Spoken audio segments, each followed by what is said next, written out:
First, I want to thank you for everything. And I'd like to know your definition of self-realization.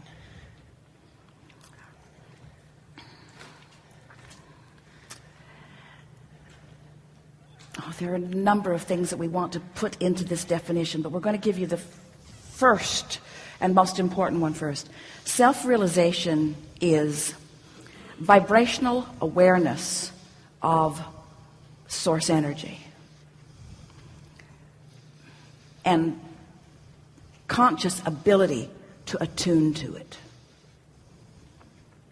So it requires understanding that it's a vibrational universe, understanding that the higher frequencies feel really good because it's resistance that makes them feel uncomfortable, and an effective utilization of my personal emotional guidance system in order to consistently tune to the higher frequencies.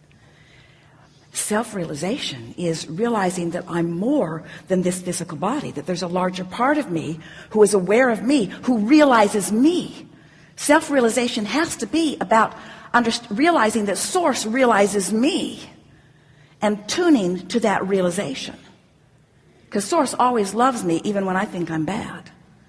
And if I think I'm bad, that's not self-realization. That's a distortion. That's a flawed premise. Source loves others always. And if I'm finding some reason not to, then that's not self-realization. That's self-deprivation. Yeah. Good conversation. We like it. Thank you. Something else? Any tips on if you're back and forth with something? If you're back and forth with something, then your vibration is scattered enough that you're not receiving the consistent momentum from the vortex. Now, let's talk about this just for a minute, because you know, when you're in that situation where should I or shouldn't I could do this or I could do that, don't know what to do, what are the best choices for me to make?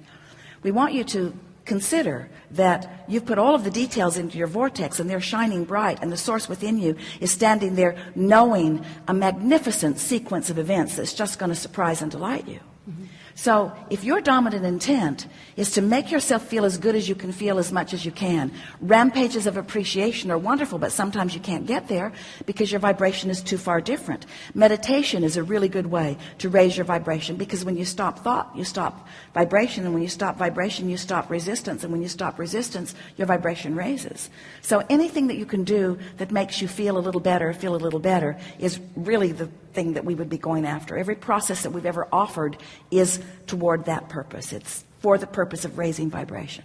So when you realize that the vortex is full of all kinds of things you want and is really who you really are, and you are working deliberately to raise your vibration, then what happens is, as the frequency of you in your day-to-day experience comes up to the frequency of where your Source is, so you're sort of like this, your Source is steady and above. The frequencies of your Source fluctuate too, but your ability to discern those fluctuations is non-existent.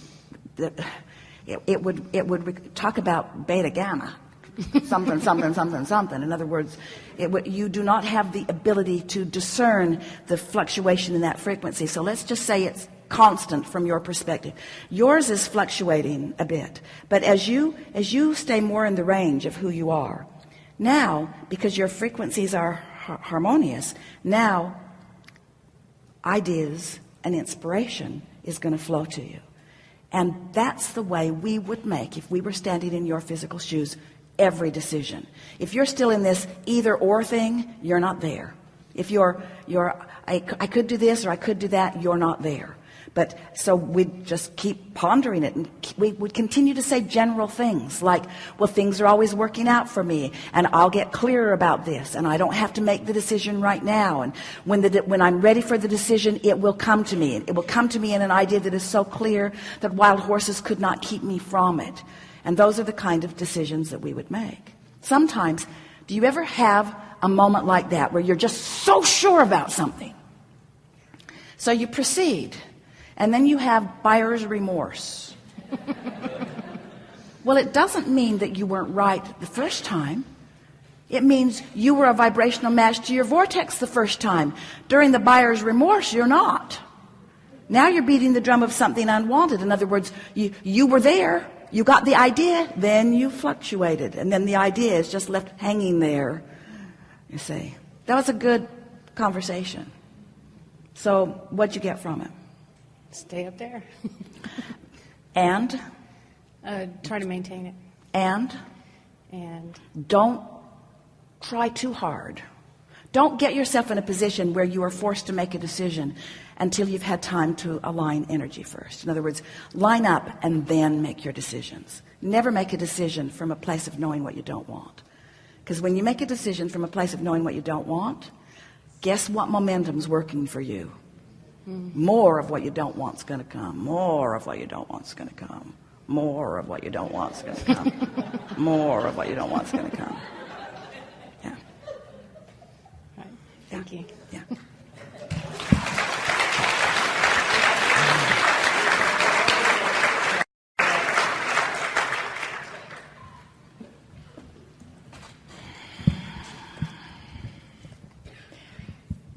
That might have been the most important question I've ever heard. Yeah. This construct. And the answer was good too, didn't you think? The answer was brilliant.